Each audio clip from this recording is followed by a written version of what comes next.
बच्चों,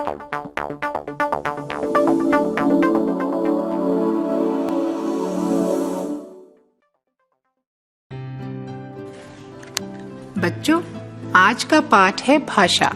इसे इंग्लिश में लैंग्वेज भी कहते हैं।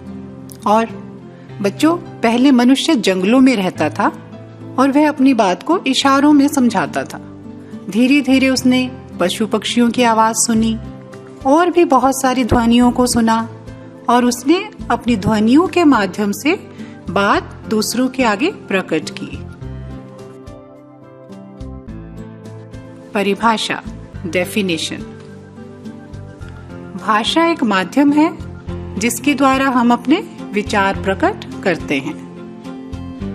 Language is a medium through which we express our thoughts. भाषा के दो रूप होते हैं, मौखिक और लिखित, वर्बल एंड रिटन। और एक अन्य तरीका भी है, वो है सांकेतिक। और आपने देखा होगा क्रॉसिंग पे, रोड पे चलते समय पुलिसमैन को इशारे से रास्ता बताते हुए। मौखिक भाषा। मौखिक भाषा वह है जब हम बोलकर अपनी बात को प्रकट करते हैं, उसे मौखिक भाषा कहते हैं।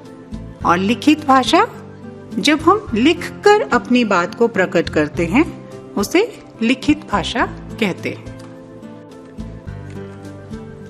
भाषा के लिखने के ढंग को लिपि कहते हैं। भाषा को सुरक्षित करने के लिए और उसे लिखने की आवश्यकता महसूस हुई। उसके लिए कुछ चिन्ह निश्चित किए गए। इन्हीं चिन्हों को लिपि कहते हैं। लिपि और भाषा। बच्चों, कुछ भाषाएं हैं और उनकी लिपियां यहाँ दर्शाई गई हैं। जैसे पंजाबी भाषा गुरुमुखी लिपि में लिखी जाती है और हिंदी, मराठी, संस्कृत और राजस्थानी भाषाएं देवनागरी लिपि में लिखी जाती हैं। उर्दू भाषा फारसी में और अंग्रेजी और जर्मन भाषाएं रोमन लिपि में लिखी जाती हैं। व्याकरण, ग्रामर। जब हम भाषा को बोलते हैं या लिखते हैं तो वर्णों, शब्दों और वाक्यों का प्रयोग करते हैं। प्रत्येक भाषा के कुछ नियम होते हैं। व्याकरण उन्हीं नियमों की जानकारी देती है तथा भाषा के शुद्ध रूप का ज्ञान देती है। उसकी परिभाषा इस तरह से है, वह शास्त्र जो हमें भाषा के नियमों की जानकारी देकर उसको शुद्ध रूप में बोलना और लिखना सिखाता है, उसे व्याकरण कहते हैं। मातृभाषा, मदर टंग।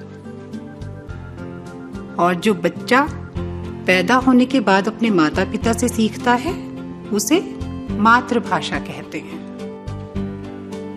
साहित्य, लिटरेचर। ज्ञान का यह संचित कोश साहित्य कहलाता है। साहित्य दो तरह के होते हैं, पद्य और गद्य। गद्य में हम अपने विचार कहानी, निबंध तथा नाटक के रूप में प्रकट करते हैं, जबकि पद्य में हम अपने विचार कविता के रूप में प्रकट करते हैं। बच्चों, आज हमने भाषा के बारे में जाना। अगले अध्याय में हम लिंग के बारे में जानेंगे। Thank you.